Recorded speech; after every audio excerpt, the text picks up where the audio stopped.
হযরত সুলাইমান আলাইহিস সালাতু ওয়াস সালামের হারানো রাজ্য ফিরে পাওয়া, যেটা হয়েছিল 10 মুহররমের দিন।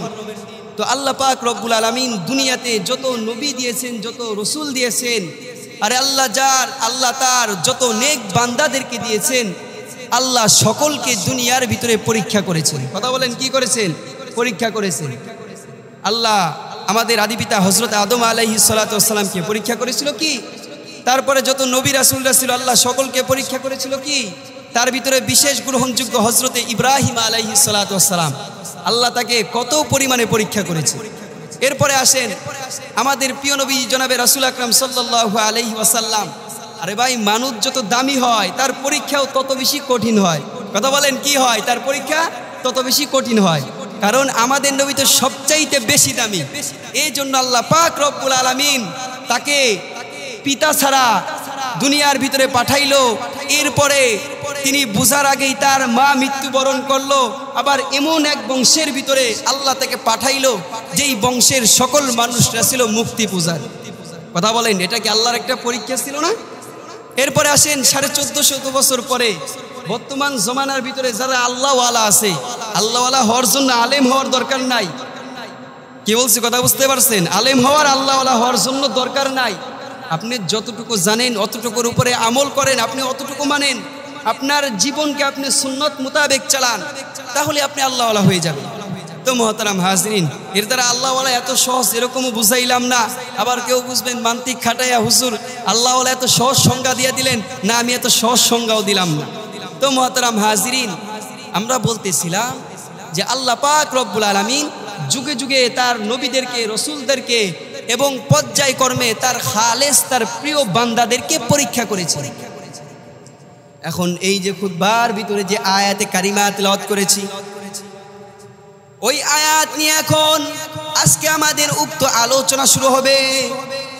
ঐতিহাসিকগণ লিখেছেন হযরত সুলাইমান আলাইহিস সালাতু ওয়াস সালামের পিতা হযরত দাউদ আলাইহিস সালাতু ওয়াস সালাম, তিনি যখন জীবনের শেষ লগ্নে গিয়ে পৌঁছেন, তখন ফেরেশতা হযরত জিবরাইল আলাইহিস সালাতু ওয়াস সালাম তিনি তার নিকট একটি তালাবদ্ধ সিন্দুক নিয়ে আসেন। আসার পরে বলতেছেন, হে নবী দাউদ,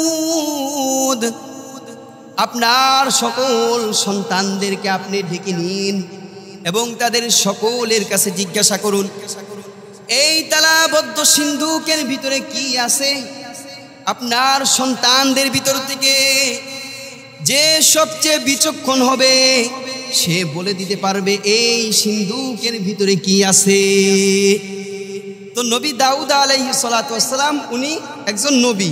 এরপরে তার সন্তান হযরত সুলাইমান আলাইহিস সালাতু ওয়াস সালাম, সেও একজন নবী, অর্থাৎ নবীর ছেলে। নবীর ছেলে কি? কথা বলেন, নবী। এরপরে আল্লাহ পাক রব্বুল আলামিনের আদেশ কর্মে জিবরাইল ফেরেশতা বলতেছেন, যে বলে দিতে পারবে এই সিন্ধুকের ভিতরে কি আছে, সে আপনার পরবর্তীতে আপনার এই সিংহাসনে সে বাদশা হিসাবে, সে রাজা হিসাবে নিযুক্ত হবেন এবং আল্লাহ পাক রব্বুল আলামিন তাকে নবুয়ত দান করে দিবেন। এরপরে তার কনিষ্ঠ পুত্র হযরত সুলাইমান নবী, তিনি ছিলেন খুব বিচক্ষণ, বুদ্ধিমান। তিনি বলে দিলেন একে একে ওই সিন্ধুকের ভিতরে কি আছে। বলেন আল্লাহু আকবার। ওই সিন্ধুকের ভিতরে কি আছে সে একে একে সব বলে দিল, আর কেউ বলতে পারলো না। তো যখন বলে দিল, ওই সিন্ধুকের ভিতরে এমন একটা আংটি ছিল। জিবরাইল বলতেছেন, হে আল্লাহর নবী দাউদ, এই যেই আংটিটা দেখতেছেন, এই আংটিটা নির্মাণ হয়েছে, আংটিটা বানানো হয়েছে জান্নাতের ভিতরে। বলেন না সুবহানাল্লাহ। আংটি কই বানাইছে? জান্নাতের ভিতরে বানাইছে। এখন দাউদ আলাইহিস সালাতু ওয়াস সালাম প্রশ্ন করলো, কথা বলেন, জিনিস যদি ভিআইপি হয় আর কেউ যদি তার প্রশংসা করে, তখন মনের ভিতরে কৌতূহল জাগে না, এই জিনিস দিয়ে আমি কি করব। এখন নবী দাউদ জিজ্ঞাসা করলো ফেরেশতা জিবরাইলকে, ও জিবরাইল, এই আংটি দিয়া কি হবে? জিবরাইল ফেরেশতা উত্তর দেয়, হে আল্লাহর নবী দাউদ, এই আংটি যে হাতে পরিধান করবে আল্লাহ পাক রব্বুল আলামিন সকল মানুষ জিন ইত্যাদি সকল কিছুকে তার অনুগত করে দিবে। বলেন না সুবহানাল্লাহ। আল্লাহ কেমন আংটি বানাইলো, ওই আংটি পরার পরে সকল মানুষ সব কিছু তার অনুগত হয়ে যাবে। এখন হযরতে জিবরাইল আলাইহিস সালাতু ওয়াস সালামের পরামর্শ ক্রমে নবী দাউদ আলাইহিস সালাতু ওয়াস সালাম তিনি হযরত সুলাইমান আলাইহিস সালাতু ওয়াস সালামের হাতে সেই আংটি পরিধান করিয়ে দিল এবং তিনি তার রাজমুকুট হযরত সুলাইমান আলাইহিস সালাতু ওয়াস সালামের মাথায় পরিয়ে দিল। এরপরে নবী দাউদ আলাইহিস সালাতু ওয়াস সালাম তার সিংহাসনে নবী সুলাইমান আলাইহিস সালাতু ওয়াস সালামকে বসিয়ে দিলেন। বসিয়ে দেওয়ার পরে দাউদ আলাইহিস সালাতু ওয়াস সালাম, ও বৃদ্ধ বাবাজিরা রে, খুব মনোযোগ দিয়া শুনেন, দেখেন কি করে। সন্তানকে নিজের সকল কিছু বুঝাইয়া দিয়া, আরে রাজপ্রাসাদের কাজগুলো বুঝাই দিয়া, সন্তানকে বাদশাহী বুঝাই দিয়া, দুনিয়ার সকল কাজ থেকে তিনি অবসর নিয়ে এক আল্লাহ পাক রব্বুল আলামিনের ইবাদতে লিপ্ত হয়ে গেল। বলেন না সুবহানাল্লাহ। এর থেকে আমরা কি বুঝতে পারলাম? দাউদ নবী যখন তার সন্তান বাদশা হওয়ার সময় হলো, তার সন্তানকে সব কিছু দুনিয়ার সব কিছু বুঝাইয়া দিয়া আল্লাহর ইবাদতে লিপ্ত হয়ে গেল। যারা বৃদ্ধ আছেন কাউকে একাত্রভাবে নয়, সবাইকে বলতেছি, মাইকেরাও যত দূর পর্যন্ত যাইতেছে, আপনার যেহেতু সম্পদ আছে, আপনার সন্তান যদি তার যোগ্য হয় তাকে আপনি সম্পত্তি বুঝাইয়া দেন, এরপরে আপনি আল্লাহর ইবাদতে লেগেছেন। আরে মেয়ে, আর কত দুনিয়া নিয়ে আপনি আর ঠেলাঠেলি করবেন? আরে আর কত জমি মাপতে যাইবেন? আরে আপনি আর কত কিছু করবেন? আপনার চুল পেকে গেছে, আপনার দাড়ি পেকে গেছে, আরে ভাই বলতে গেলে আপনার এক পা কবরে চলে গেছে। এখন কেউ বলবেন, হুজুর আপনার কি যায় নাই? আরে ভাই আমি তো জানি না, আপনার অনুসারে আমি তো একজন যুবক পোলাপান, আমার ওই হিসাবে একটু দেরি লাগবে, তারপরে কার কতটুকু সময় আছে একমাত্র আল্লাহ ভালো জানে। এখন মুফতি মঈনুল ইসলাম ফরিদী আমাদেরকে হিদায়াত সানির ঘন্টা করা, তো হুজুরে বলতেছে, কেউ আবার মনে মনে কষ্ট নিয়েন না, সুন্দর একটা ঘটনা। হুজুরে বলতেছে, এক লোক গেছে হজ করার জন্য, এখন হজ করতে গিয়ে হাজি হইছে। কথা কোন কি হইছে? হাজি হইছে। এখন হাজি সাহেব হজ করে দেশে আসছে, এখন সকলে খুশি, তাকে সকলে আলহাজ বলে ডাকে, হাজি সাহেব। এখন দোকানে গেছে হাজি সাহেব, দোকানদারকে গিয়ে বলতেছে, আমার বাকির খাতাটা দাও। তো দোকানদার বেচারা চিন্তা করছে, হাজি সাহেব হজ করে আসছে, আল্লাহর কাছে দোয়া করে আসছে, তো এখন মনে হয় আমার সব বাকি যা আছে আমার লেনদেন সব ক্লিয়ার করে দিবে। তো এখন খাতা দেওয়ার পরে বলতেছে, এই মিয়া কলম দাও না, কে কলম দিতে পারো না? তো এরপরে কলম দিছে হাজি সাহেবের হাতে। এখন কয়, আমার নাম আমি দেখতে পারি না, আমার নাম আমারে দেখায় দাও। নাম দেখায় দিছে। এখন কয়, সব কিছুই ঠিকঠাক, কিন্তু অল্প একটু জিনিস ঠিকঠাক লাগতেছে না। কি? আমার নামের শুরুতে তো আলহাজ নাই। এই ধরো কলম নাও, আমার নামের শুরুতে আলহাজ লেখো। তো মোহতারাম হাজিরিন, এই যে দেখেন মুফতি মঈনুল ইসলাম ফরিদী হুজুরে আমাদেরকে একটা মাসালা বোঝানোর জন্য বলতেছিল। তো যদি আপনি আমি এরকম হাজি হই, এরকম বৃদ্ধ হই, ওহে বৃদ্ধ বাবাজি, আপনাকে কিছু বলার আমার মূল টার্গেট নয়, শুধুমাত্র এতটুকু বলার আমার ইচ্ছা যে কিতাবের ভিতরে আমি পাইলাম, আপনাকে শোনাইলাম। আপনি দেখেন, আরে আর কতদিন আপনি দুনিয়ার সম্পদ নিয়ে নড়াচড়া করবেন? আরে টাকা পয়সার বড়াই দেখাইবেন, এই দুনিয়া নিয়ে থাকবেন? আরে ভাই, আপনিও তো একটা মানুষ, একটা সময় আসবে, চলে যাবেন। তাই সময় থাকতে সন্তানদেরকে সব কিছু বুঝাইয়া দিয়া আপনি দুনিয়ার থেকে অবসর নিয়ে এক আল্লাহ পাক রব্বুল আলামিনের ইবাদতে লেগে যান। আল্লাহ কবুল করুক, সকলে বলি আমিন। তো ওই যে বলতেছিলাম, নবী দাউদ আলাইহিস সালাতু ওয়াস সালামের কথা, তিনি সকল কিছু তার সন্তানকে বুঝাইয়া দিল। এরপরে তিনি আল্লাহ পাক রব্বুল আলামিনের ইবাদত করতে করতে একদিন ইন্তিকাল করলো। এদিকে নবী দাউদ আলাইহিস সালাতু ওয়াস সালাম এর ইন্তিকালের পরে তার সন্তান নবী সুলাইমান আলাইহিস সালাতু ওয়াস সালাম তিনি খুব ভালোভাবে ওই রাজত্বকে পরিচালনা করতে লাগলেন। তার বাদশাহী ছিল তাওহীদ ও দ্বীন প্রতিষ্ঠার সাথে। আল্লাহ পাক রব্বুল আলামিন নবী সুলাইমানকে দুনিয়ার সকল মানুষ, জিন, পশু পাখির উপরে ক্ষমতা দিয়া দিল। ক্ষমতা দিয়ে দেওয়ার ফলে তার এই বিশাল রাজ্যের প্রতি লোভের বশবর্তী হয়ে তার এই বিশাল রাজ্যের প্রতি লোভে পড়ে গেল একটা জিন। কথা বলেন, কি পড়ছে? জিন পড়ছে। যেমন ভাবে আপনার আমার মধ্যে লোভ আসেনি, ৩,৫০০ টাকা চাকরি করি, পাশের মসজিদ যদি হুজুর ৫,০০০ দিয়াম, আইয়ে পড়েন, পরের সপ্তাহে দৌড় দিছি, আমার কথাই কইলাম। তো এখন ওই যে জিন ওরকম ভাবে বিশাল রাজ্যের প্রতি লোভে পড়ে গেছে। এখন লোভে পড়ার পরে নবী সুলাইমান আলাইহিস সালাতু ওয়াস সালামের অনুপস্থিতিতে ওই যে তার হাতের ওই অলৌকিক গুণের বিশেষ গুণের আংটি পরিধান করলো এবং সকলের সাথে প্রতারণা করে ওই জিন সে নবী সুলাইমান আলাইহিস সালাতু ওয়াস সালামের সিংহাসনে বসলো। তো এই যে আংটির ঘটনা ছিল এইরূপ, ওই যে অলৌকিক গুণের আংটি নবী সুলাইমান আলাইহিস সালাতু ওয়াস সালাম তার হাতে পরিধান করত, ওই আংটির কথা বললাম কোথায় ওইটাকে বানানো হয়েছে, ওই আংটির উপরে পবিত্র ইসমে আজম লেখা ছিল।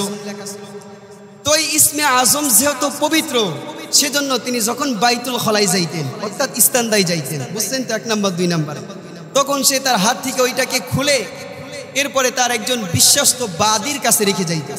আবার জালালাইন শরীফের ভিতরে আসছে তার একজন স্ত্রী আমিনা নামের অনেক বিশ্বস্ত ছিল, তার কাছে ওই আংটিটাকে খুলে রেখে যাইত। এরপরে যখন আবার ফিরে আসতো ওই আংটিকে সে আবার হাতে পরিধান করত। তো নবী সুলাইমান আলাইহিস সালাতু ওয়াস সালাম তিনি ওই হাতের আংটিটাকে খুলে তার ওই বিশ্বস্ত বাদীর কাছে রেখে গেল। আর তার অনুপস্থিতিতে সুখরা নামের একজন জিন সে নবী সুলাইমান আলাইহিস সালাতু ওয়াস সালামের আকৃতি ধারণ করে তার রূপকে পাল্টিয়ে তার ওই বাদীর কাছে গিয়ে চাইলো আমার আংটি ফেরত দাও। তখন বাদী প্রকৃত নবী সুলাইমান ভেবে ওই জিনের হাতে আংটি দিয়া দিল। এখন আংটি পাওয়ার ফলে ওই জিন সে তার হাতের ভিতরে আংটি পরিধান করলো। আংটি পরিধান করার ফলে সে প্রকৃত সুলাইমানের গুণে গুণান্বিত হয়ে সিংহাসনে গিয়ে বসলো। এবার এদিকে নবী সুলাইমান ফিরে আসলো বাইতুল খলা থেকে। ফিরে আসার পরে সে তার ওই বাদীর কাছে গিয়ে বলল, হে আমার বাদী, দাও আমার আংটি, এবার আমাকে ফেরত দাও। এখন বাদী বেচারা পড়লো বিপদে, সে অবাক হয়ে তাকায় রইল। সে অবাক হয়ে কি করছে কথা কন, তাকায় আছে। আমরা যখন হেফজ পড়ছি 2টা ভাই ছিল, ওদের নাম ছিল হাসান আর হুসাইন। শুধুমাত্র একজনের এইখানে ছোট্ট একটু তিলা ছিল, এছাড়া ওদেরকে বোঝা যাইতো না। একজন অন্যায় করলে মার খাইতো অপরজন, হুজুরে আরেকজন রে হাসান বুঝে হুসাইন রে পিটাইতো, আবার হুসাইন বুঝে হাসান রে পিটাইতো। তো এখন সে অবাক হয়ে তাকায় রইল। এখন কিছুক্ষণ পর বলতেছে, আপনি কে? আমি আপনাকে চিনি না, নিশ্চয় আপনি কোন প্রতারক। আমি তো প্রকৃত সুলাইমানকে তার আংটি আমি তাকে ফেরত দিয়ে দিছি। এখন নবী সুলাইমান আলাইহিস সালাতু ওয়াস সালাম সে ওই বাদীর কাছে নানাভাবে নিজের পরিচয় দিয়ে প্রকৃত সুলাইমান নিজেকে দাবি করার চেষ্টা করলো, পরিচয় দেওয়ার চেষ্টা করলো, কিন্তু তার বাদী তার কোনো কথা না শুনে তাকে প্রতারক বলে ওই সেখান থেকে তাকে তাড়িয়ে দিল। এখন নবী সুলাইমান আলাইহিস সালাতু ওয়াস সালাম সে মনে মনে চিন্তা করলো আংটি তো লয়ে গেছে, এখন দেখি কি করতেছে। সে এখন গেল প্রাসাদের ভিতরে, তার রাজ দরবারের ভিতরে। দরবারের ভিতরে গিয়া দেখেন তার সিংহাসনের ভিতরে ওই যে সুখরা নামের ওই দিন সে বসে বসে প্রাসাদের রাজ দরবারের কাজগুলো পরিচালনা করতেছে। এখন নবী সুলাইমান আলাইহিস সালাতু ওয়াস সালাম তিনি সামনে গেল, যাবার পরে সকলকে একত্রিত করে বলতেছেন, এই যে আমার সিংহাসনে যেই লোকটি বসে আছে সে হয়েছে একজন প্রতারক জিন, আর আমি হয়েছি প্রকৃত সুলাইমান। এখন কথা বলেন, বাচ্চা যদি বসা থাকে, কেউ যদি পরবর্তীতে যে বলে, কেউ বিশ্বাস করবে? এখন কেউ বিশ্বাস করলো না। এখন সকলে তাকে পাগল বলে তিরস্কার করে তাকে ওই প্রাসাদ থেকে বের করে দিল। নবী সুলাইমান আলাইহিস সালাতু ওয়াস সালাম তিনি বিপদের সম্মুখীন হলেন, তিনি বিপদের ভিতরে পড়ে গেলেন, অসহায় হয়ে পড়লেন। এখন বিভিন্ন বর্ণনার ভিতরে আসছে নবী সুলাইমান আলাইহিস সালাতু ওয়াস সালাম তিনি কেন এই বিপদে পড়লেন। আল্লাহ পাক রব্বুল আলামিনের ভালো একটা নিয়াতের জন্য নবী সুলাইমান আলাইহিস সালাতু ওয়াস সালাম তিনি একদিন চিন্তা করলেন যে বেতনভুক্ত সৈন্যদের মাঝে আন্তরিকতা থাকে না, বরং নিজস্ব সন্তান দ্বারা যদি সৈন্য বাহিনী গঠন করা যায় তাহলে কাফেরদের আক্রমণ থেকে আর দিন ইসলামের প্রচারের জন্য ফায়দা হবে। তখন নবী সুলাইমান আলাইহিস সালাতু ওয়াস সালামের শাহী মহলে 1000 স্ত্রী ছিল বিদ্যমান। কথা কোন কয় হাজার? 1000। আবার জালালাইন শরীফের ভিতরে আসছে তখন তার মাত্র 100 জন স্ত্রী ছিল বিদ্যমান। তো সে চিন্তা করলো, আজ রাতে আমি আমার ওই 100 জন কিংবা 1000 স্ত্রীর সাথে আমি মিলনরত হব, আর এর দ্বারা আমার 1000 কিংবা 100 সন্তান হবে, আর আমি এই সন্তানগুলোকে প্রত্যেকটা সন্তানকে আমি আল্লাহর রাস্তায় মুজাহিদ করব। কিন্তু তিনি যখন এই কথা বলল অর্থাৎ ভাবলো, সে ইনশাল্লাহ বলতে ভুলে গেল। আর আল্লাহ পাক রব্বুল আলামিন ইনশাল্লাহ না বলার কারণে আল্লাহ পাক রব্বুল আলামিন কষ্ট পাইল। এখন নবী সুলাইমান আলাইহিস সালাতু ওয়াস সালাম পর্যায়ক্রমে সে তার সকল স্ত্রীদের সাথে ওরকম ভাবে তার মিলন হইল, কিন্তু তার সকল স্ত্রীর ভিতর থেকে মাত্র একজন স্ত্রীর ভিতরে মানববিহীন অর্থাৎ একটা গোস্ত টুকরা প্রসব করলো, যেই গোস্তের টুকরার ভিতরে কোনো হাত ছিল না, পা ছিল না। আল্লাহ পাক রব্বুল আলামিন সেই প্রসঙ্গের ভিতরে কুরআনুল কারীমের ভিতরে সূরা সদের ভিতরে 34 নম্বর আয়াতের ভিতরে আল্লাহ কয়, ওয়ালাকাদ ফাতান্না সুলাইমান ওয়া আলকাইনা আলা কুরসিয়িহি জাসাদান সুম্মা আনাব। আল্লাহ কয়, ওয়ালাকাদ ফাতান্না সুলাইমান ওয়া আলকাইনা আলা কুরসিয়িহি জাসাদান সুম্মা আনাব। আমি তো সুলাইমানকে পরীক্ষা করলাম এবং তার আসনের উপরে রেখে দিলাম একটি ধন, অতঃপর সুলাইমান আমার অভিমুখী হলো। এই যে ছিল হযরত সুলাইমান আলাইহিস সালাতু ওয়াস সালামের একটা ভুল, কিন্তু তার এই ভুলকে সংশোধন করার জন্য আল্লাহ পাক রব্বুল আলামিন প্রথমে তার থেকে তার সিংহাসনকে নিয়ে গেল। তো যখন নবী সুলাইমান আলাইহিস সালাতু ওয়াস সালাম ওই যে বলতেছিলাম তার সিংহাসন হারিয়ে গেছে, তাকে প্রাসাদ থেকে বের করে দিছে। এখন নবী সুলাইমান বাইতুল মুকদ্দাসের ভিতরে গিয়ে আল্লাহ পাক রব্বুল আলামিনের দরবারে কান্নাকাটি করে আর তাওবা করতে লাগলো, আর আল্লাহর কাছে ক্ষমা প্রার্থনা করতে লাগলো। কিন্তু একদিন নবী সুলাইমান ক্ষুধায় কাতর হয়ে, যেহেতু প্রাসাদ থেকে বের হয়ে গেছে, বাদশা মানুষ খুব ভালো খাবার খায়, একটা বাইতুল মুকদ্দাস থেকে খাবারের খোঁজে কিছু দূরে একটা গ্রামের ভিতরে গিয়ে পৌঁছলো।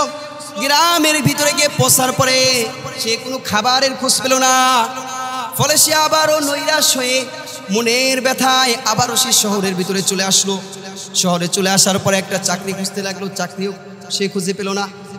এরপরে নবী সুলাইমান আলাইহিস সালাতু ওয়াস সালাম তিনি মন খারাপ করে হাঁটতে হাঁটতে একটা নদীর ধারে গিয়ে পৌঁছলো। এখন ওই নদীর ভিতরে যায় দেখে কিছু জেলেরা মাছ ধরার কাজ করতেছে। তো সে ওই জেলেদের কাছে খুব বিনয়ের সাথে অনুরোধ করে বলতে লাগলো, আমাকে কি একটা কাজ দেওয়া যায়নি? তো এখন ওই লোকদের ভিতর থেকে, জেলেদের ভিতর থেকে একজন বলল, আমরা আপনাকে কাজ দিতে পারি, তবে সত্য একটা কথা বলেন। কয়টা? সত্য একটা। আপনি সকাল থেকে সন্ধ্যা পর্যন্ত আমাদের সাথে কাজ করবেন, এর ফলে আপনাকে মজুরি স্বরূপ 2খানা মাছ আমরা দিব। নবী সুলাইমান রাজি হয়ে গেলেন, তাদের সাথে কাজ করা শুরু করে দিলেন। সকাল থেকে সন্ধ্যা পর্যন্ত কাজ করার ফলে তারা সন্ধ্যাবেলায় নবী সুলাইমান আলাইহিস সালাতু ওয়াস সালামকে 2খানা মাছ দেয়।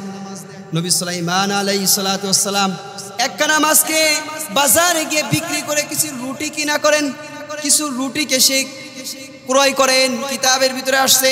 আর অপর আরেকটা মাছকে সে খুব সুন্দর করে রান্না করেন, এরপরে খাবার খায়। আর ওই খাবার খাওয়ার ফলে যেই ওই খাবার থেকে উক্ত খাবারগুলো, অবশিষ্ট খাবারগুলো বেশি হয়, ওই খাবারগুলো নবী সুলাইমান আলাইহিস সালাতু ওয়াস সালাম গরিবদের মাঝে বন্টন করে দেয়। বলেন না সুবহানাল্লাহ। তো মুহতারাম হাজরিন, কি বুঝতে পারলেন? নবী সুলাইমান আলাইহিস সালাতু ওয়াস সালাম একজন বাদশা মানুষ, কত কষ্ট করতেছে, এরপরে 2খানা মাছ তার মজুরি, তার ভিতর থেকে একটা মাছ দিয়ে রুটিকে সে ক্রয় করেন, এরপরে আবার খাবার খায়, তা থেকে যা বেশি হয় তা আবার গরিবদের মাঝে বিলিয়ে দেয়। অর্থাৎ মুহতারাম হাজরিন, এর দ্বারা আমরা বুঝতে পারলাম, কারো যদি সম্পদ থাকে, আপনার সম্পদ তো আপনার হক, আপনি ভালো খান, কিন্তু আপনার প্রতিবেশী ভালো খাবার খেতে পারে না। আপনার উচিত আপনার প্রতিবেশীকে আপনার সম্পদ থেকে কিছু টাকা দিয়ে তাদেরকেও ভালো খাবারের ব্যবস্থা করে দেওয়া। আমরা পারবো তো ইনশাল্লাহ? আল্লাহ কবুল করুক, সকলে বলি আমিন। এভাবেই হযরত সুলাইমান আলাইহিস সালাতু ওয়াস সালামের জীবন যাচ্ছিল। আর ওইদিকে বলতেছিলাম, সুখরা নামের একজন জিন, সে নিশ্চিন্তে নবী সুলাইমান আলাইহিস সালাতু ওয়াস সালামের রাজত্বকে সে পরিচালনা করতে লাগলো। কিন্তু নবী সুলাইমান আলাইহিস সালাতু ওয়াস সালামের যেই প্রধানমন্ত্রী ছিল, সেও ছিল একজন জিন। সেও ছিল কি কথা বলেন, একজন জিন। তো এখন ওই যে নবী সুলাইমান আলাইহিস সালাতু ওয়াস সালামের যে একজন জিন ছিল, তার প্রধানমন্ত্রী আসফ ছিল তার নাম। এই আসফ নামের জিন সে প্রথম দিন থেকেই ওই যে শুক্রাদের রাজ্য পরিচালনা করেন, তার ভিতরে তার অন্তরের ভিতরে সন্দেহ সৃষ্টি হয়ে গেছে। এখন সে মনে মনে চিন্তা করতে লাগলো, ভাবতে লাগলো, যদি সে প্রকৃত সুলাইমান হয় তাহলে তার কাজের ভিতরে কেন মনোযোগ কম। এখন আসফ সে যেহেতু খুব বিচক্ষণ ছিল আর মন্ত্রী ছিল, সে মনে মনে ওই সন্দেহটাকে তলব করা শুরু করে দিল। এরপরে সে একদিন অন্দর মহলে গেল, গিয়ে তার ওই যে ওই বিশ্বাস্তবাদীর কাছে গিয়ে জিজ্ঞাসা করলো, নবী সুলাইমান আলাইহিস সালাতু ওয়াস সালাম কোথায়, তুমি কি জানোনি? তার বাদী বলতেছেন, না হুজুর জানি না, আজ 40 দিন যাবত সুলাইমান আলাইহিস সালাতু ওয়াস সালাম আমাদের কাছে আসে না।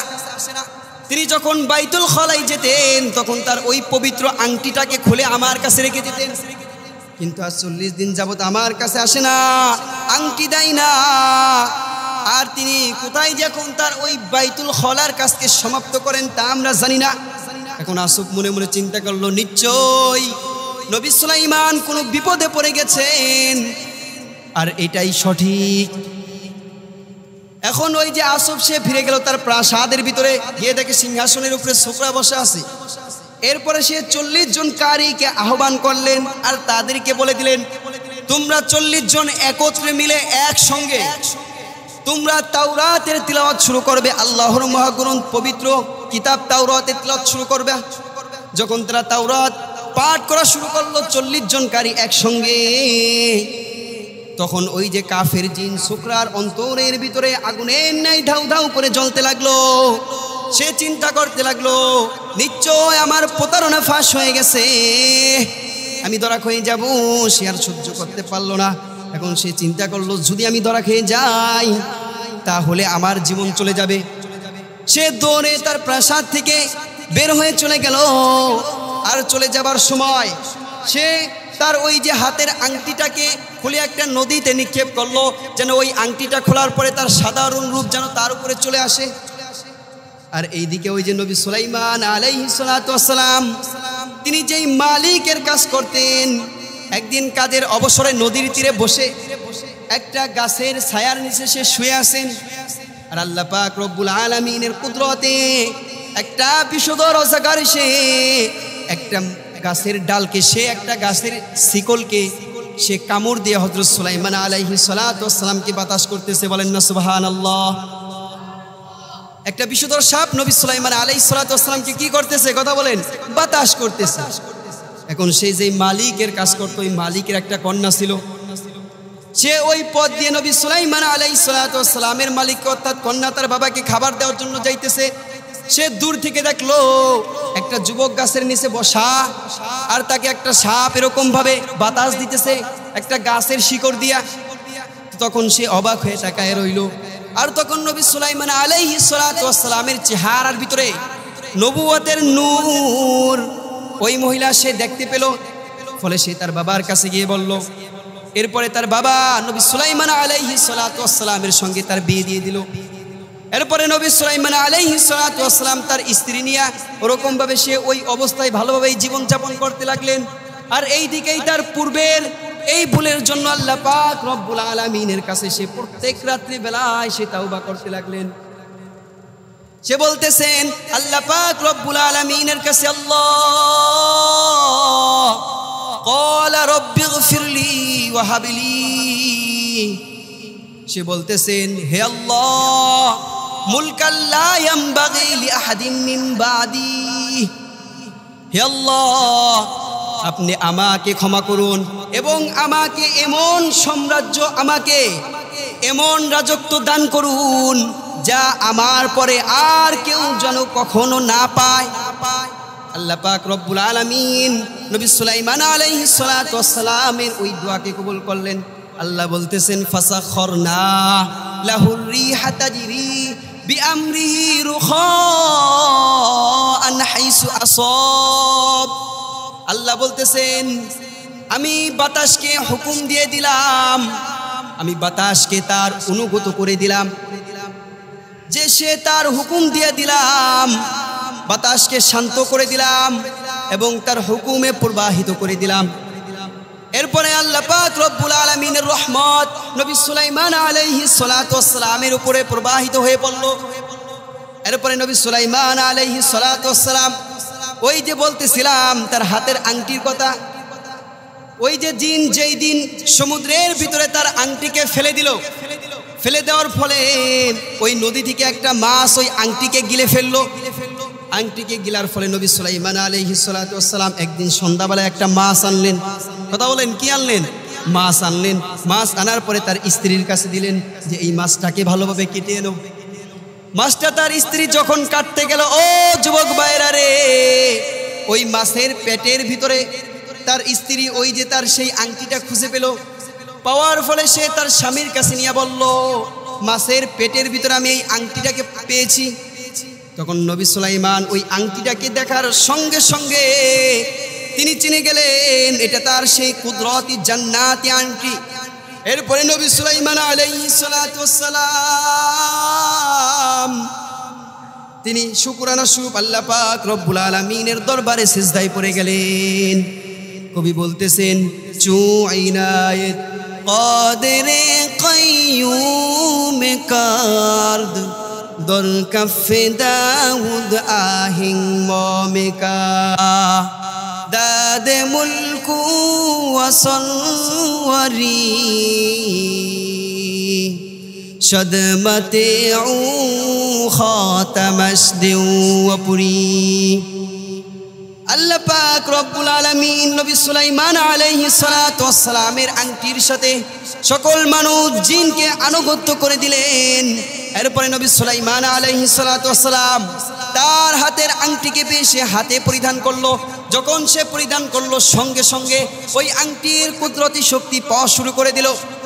এরপরে নবী সুলাইমান আলাইহিস সালাতু ওয়াস সালামের যত দরবারিরা মানুষ জিন পশুরা যে যেখানে ছিল সকলে নবী সুলাইমান আলাইহিস সালাতু ওয়াস সালামের সামনে এসে হাত জোর করে দাঁড়িয়ে গেল এবং বাতাসও তার সামনে তার সেই সিংহাসনকে নিয়ে আসলো। এরপরে নবী সুলাইমান আলাইহিস সালাতু ওয়াস সালাম তার স্ত্রীকে সান্ত্বনা দিয়ে বলতেছেন যে তুমি ভয় পেও না, আমি স্বয়ং নবী ও বাদশা সুলাইমান। এর ফলে আল্লাহ পাক রব্বুল আলামিন নবী সুলাইমান আলাইহিস সালাতু ওয়াস সালামকে সেই বিপদ থেকে মুক্তি করে দিল। ও দোস্ত, ও যুবক ভাইরা, আমরা আজকের বয়ানের শুরুতে বলেছিলাম আল্লাহ পাক রব্বুল আলামিন দুনিয়ার ভিতরে অনেক নবীদেরকে পরীক্ষা করেছেন। আল্লাহ পাক রব্বুল আলামিন দুনিয়ার ভিতরে রাসূলদেরকে পরীক্ষা করেছেন। আল্লাহ পাক রব্বুল আলামিন তার নেককার সালেহ বান্দাদেরকে এই দুনিয়ার ভিতরে পরীক্ষা করেছেন। কিন্তু ও দোস্ত, পরীক্ষা তো দূরের কথা, যদি তোমাদের ভিতরে এরকম পরীক্ষা আসে তোমরা বলবা হুজুর নামাজ তো দূরের কথা, মসজিদই স্বপ্নে দেখি না। কথা বলেন, মসজিদ কি দেখে না? স্বপ্নে দেখে না। এখন কেউ বলবেন হুজুর এইটা আবার কি বললেন, মসজিদ আবার স্বপ্নে দেখি না কেমনে? আরে যাবার সময় বাড়িতে ঢোকার সময় একবার দেখি, আবার বের হওয়ার সময় আরেকবার দেখি, কিন্তু মসজিদ দেখি, কিন্তু মাগার মসজিদের ভিতরে আসতে পারি না। যেহেতু মাস চলতেছে, কি মাস? কথা বলেন, মুহররম মাস। হযরত আশরাফ আলী থানভী রহমাতুল্লাহ আলাইহি একটা ঘটনা উল্লেখ করব। তো যেহেতু এই যে মুহররম মাস চলতেছে, আমরা অনেকে হযরতে মুয়াবিয়া রাদিয়াল্লাহু তাআলা আনহুকে দোষারোপ করি। ওই যে বলতেছিলাম আল্লাহর যে নবীদেরকে রাসূলদেরকে আল্লাহ পরীক্ষা করত, আর তারা যখন বিপদের সম্মুখীন হতো তখন তারা আল্লাহর কাছে নামাজ পড়ে সেজদা দিয়ে তারা আল্লাহর কাছে সাহায্য প্রার্থনা করত। এখন জানেননি ওই যে হযরতে মুয়াবিয়া রাদিয়াল্লাহু তাআলা আনহু কত পরিমাণে আমলদার ছিল। যারা তাকে দোষাদোষী করেন আজকে খুব ক্লিয়ারভাবে সুন্দরভাবে আমার মুসলিম ভাইরা খুব মনোযোগ সহকারে শুনে রাখুন। থানভী রহমাতুল্লাহি আলাইহি লেখেন যে হযরতে মুয়াবিয়া রাদিয়াল্লাহু তাআলা আনহু তার জীবনে কখনো কোনোদিন তাহাজ্জুদের নামাজ কাজা হইতো না। বলেন না সুবহানাল্লাহ। তার তাহাজ্জুদের নামাজ কি হইতো না? কথা কন, কাজা হইতো না। তো একদিন গভীর ঘুমের কারণে মুয়াবিয়া রাদিয়াল্লাহু তাআলা আনহুর ঘুম কাজা হয়ে গেল। যখন তার ঘুম কাজা হয়ে গেছে, সে সকালবেলায় ওঠার পর মহান মালিকের দরবারে ওই যে তাহাজ্জুদ কাজা হওয়ার কারণে সারাটা দিন কান্না করেছেন, আর আল্লাহ পাক রব্বুল আলামিনের দরবারে তাওবা করেছেন, আর বলতেছেন আল্লাহ ক্ষমা করে দেন রে মালিক, আজকে জীবনের একটা দিন চলে গেল, আমি তাহাজ্জুদ পড়তে পারলাম না, আমার জীবনে একটা দিন আমার থেকে তাহাজ্জুদ ছুটে গেল। এরকম ভাবে কান্নার ফলে ওই দিন যখন রাত হলো, রাত্রিবেলায় যখন হযরত মুআবিয়া রাদিয়াল্লাহু তাআলা আনহু ঘুমিয়ে আছেন তার খাটের ভিতরে, যখন তাহাজ্জুদের সময় আসলো, তাহাজ্জুদের সময় তাকে একজন ব্যক্তি সুন্দর করে ডেকে দিল। এখন ডেকে দেওয়ার পরে সে তাকায় দেখতেছে তার সামনে একজন ব্যক্তি দাঁড়ানো। হযরত মুআবিয়া রাদিয়াল্লাহু তাআলা আনহু জিজ্ঞাসা করলেন, আপনি কে? তখন ওই ব্যক্তি উত্তর দেয়, হযরত আমি হয়েছি মিস্টার ইবলিস। কি? সে মিস্টার ইবলিস। এখন বলতেছে, তুমি যেহেতু ইবলিস, তুমি তো শয়তান, তুমি কেন আমাকে এই রাত্রিবেলায় জাগাইলা আমার ঘুম থেকে? তখন শয়তান আদবের সহিত বলতেছেন, হযরত এখন তো তাহাজ্জুদের সময় হয়ে গেছে, আপনি তাহাজ্জুদটা পড়ে নেন তাহলে খুব ভালো হয়। এখন বলতেছে, ও শয়তান, তুমি কেন আমাকে তাহাজ্জুদ পড়ার কথা বলতেছো? তোমার কাজ তো মানুষকে আল্লাহর ইবাদত থেকে দূরে সরানো, নামাজ থেকে দূরে সরানো, তুমি কেন আমাকে ডেকে উঠাইলা? তুমি কোন বিপদে পড়লা? এখন ইবলিস উত্তর দেয়, হুজুর আপনি কালকে যে গভীর ঘুমের ভিতরে ছিলেন, আমরা আপনাকে তাহাজ্জুদের সময় আরো সুন্দর করে আমরা আপনাকে ঘুম পড়ায় দিছি, আপনি এর ফলে আপনি তাহাজ্জুদ পড়তে পারেন নাই। আপনি সারাটা দিন যেভাবে আল্লাহর কাছে কান্নাকাটি করেছেন, আপনি ওই 2 রাকাত তাহাজ্জুদ পড়ে যে পরিমাণে আল্লাহ পাক রব্বুল আলামিনের কাছ থেকে যতটুকু পরিমাণে আপনি পাইতেন, তার চেয়ে আপনি এই কান্নাকাটি করে, এই তাওবা করে অনেক বেশি পরিমাণে আপনি আল্লাহর কাছে মর্যাদা লাভ করেছেন। সুতরাং আমি চিন্তা করলাম, আজকে যদি আপনি আবারও ঘুমিয়ে থাকেন, এরপরে আপনার যদি তাহাজ্জুদ ছুটে যায়, এরপরে আপনি আবারও কান্নাকাটি করবেন, আল্লাহর কাছে আপনি আরও বেশি পরিমাণে মর্যাদা লাভ করবেন, আর এর ফলে আপনি অনেক দামি হয়ে যাবেন।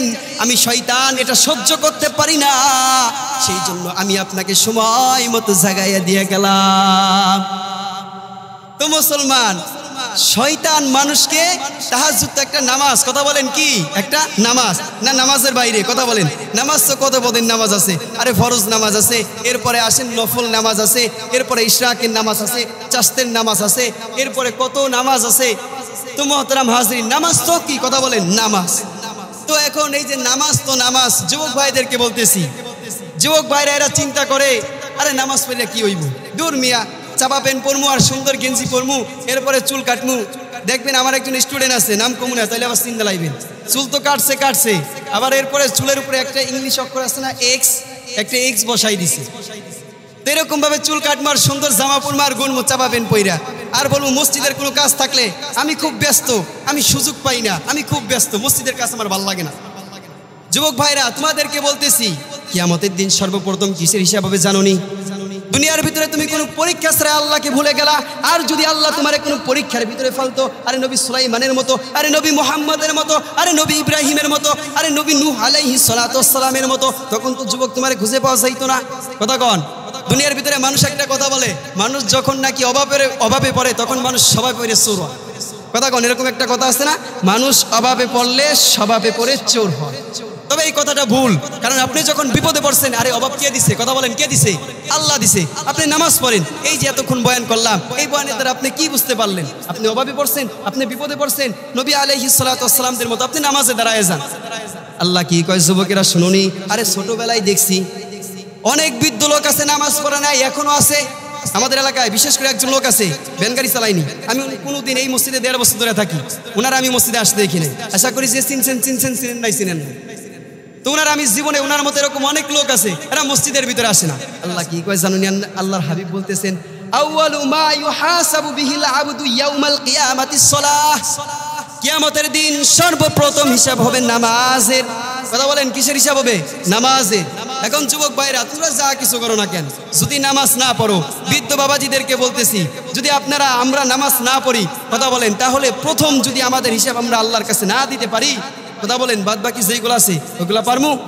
নামাজ পড়ার জন্য টাকা লাগে, নামাজ পড়ার জন্য অনেক ভালো উত্তপ্ত পোশাক লাগে, এরকম কিছু লাগে? কিছু লাগে না। কিন্তু যুবক রে, তুমি চিন্তা করতেছো না, তুমি বুঝতেছো না, নামাজকে তোমার বন্ধু বানাও, নামাজকে তোমার সাথী বানাও, তাহলে তুমি মৃত্যুবরণ করার পরে তুমি শান্তিতে থাকবে, জান্নাতের ভিতরে যেতে পারবে। এবং আল্লাহ পাক রব্বুল আলামিন এই নামাজের দ্বারা আরশে আযমের ভিতরে তোমাকে ছায়া দিয়ে দিবে। বলেন না সুবহানাল্লাহ। কবি বলতেছেন, সালাত তোমার বন্ধু করো শেষ বিচারের দিন, সালাত তোমার জীবন জুড়ে খুশবু প্রতিদিন, যাই নামাজে শান্তি বিলায় চিত্তে সীমাহীন, রব্বিয়াল আলা রব্বিয়াল আযীম। মুমিন তুমি প্রমাণ তোমার নামাজেতে, নামাজ না পড়িলে তুমি কিসের মুমিন প্রমাণ মিলে না যে। কথা বলেন ঠিক কিনা? আরে মানুষ তো আমরা সবাই, মুমিন কিভাবে নির্ণয় করা যায় কথা বলেন? আরে মুমিন কিভাবে নির্ণয় করা যায়? আরে দেখবেন বর্তমান জমানার ভিতরে একজন হিন্দু দাড়ি রেখেছেন, একজন মুমিনও দাড়ি রেখেছেন। কথা বলেন না ভুল বললাম? শুধুমাত্র তাদের মাঝে পার্থক্য কোনটুকু? আরে মুমিন ওযু করে, আরে মুমিন মসজিদের ভিতরে যায়, আরে মুমিন আল্লাহর ইবাদত করে। আর মুশরিক ব্যক্তি সে দাড়ি রেখেছে, সে চাপা প্যান্ট পরে, আরে সেও পাঞ্জাবি পরে, সেও কবি কবি ভাব নেয়। কিন্তু মুমিন এর বাদে যে কাফের আছে, মুশরিক আছে, সে কখনো ওযু করে না, সে কখনো মসজিদের ভিতরে যায় না, সে কখনো আল্লাহর ইবাদত করে না। ও যুবক ভাইরা রে, তুমি যদি মুমিন দাবি করো, আরে তুমি নিজেকে মুমিন দাবি করো, আগে তুমি নিজে নামাজি হও, এরপরে শুধুমাত্র ওই যে বাবা মার সূত্রে যেই ধর্ম পেয়েছো মুসলমান, ওই মুসলমান তুমি দেখায়ও না। তাহলে কিয়ামতের দিন আল্লাহ পাক রব্বুল আলামিন এই নামাজের দ্বারা তোমাকে ওই আরশের নিচে ছায়া দিবে। আল্লাহ পাক রব্বুল আলামিন আমাদের সকলকে তার প্রকৃত নামাজি বান্দা হিসেবে কবুল করুক। আমরা সকলে বলি আমিন। তো মোহতারাম হাজরিন, আজকের আলোচনা থেকে আমরা এতটুকু তো জানতে পারলাম যে আমরা যদি কোনো পরীক্ষায় সম্মুখীন হই, আমরা তখন কি করব? আল্লাহর কাছে সাহায্য চাবো। কি চেয়ে? কথা বলেন, নামাজ পড়ে, নামাজ আদায় করে আমরা আল্লাহর কাছে সাহায্য চাবো। এরপরে এর বাহিরে আমরা জীবনের যতদিন বেঁচে থাকবো আমরা আল্লাহ পাক রব্বুল আলামিনের ইবাদত করবো। আমরা পারবো তো ইনশাল্লাহ? শুধু আমরা একা নয়, আমাদের পরিবার পরিজন, আমাদের আত্মীয় স্বজন যে যেখানে আছে, আমরা সকলে মিলে আল্লাহ সুবহানাহু ওয়া তাআলার ইবাদত করবো। আমরা পারবো তো ইনশাল্লাহ? আল্লাহ আমাদের সকলকে প্রকৃত এবং নামাজি মুত্তাকিন বান্দা হিসেবে কবুল করুক। আমরা সকলে বলি আমিন।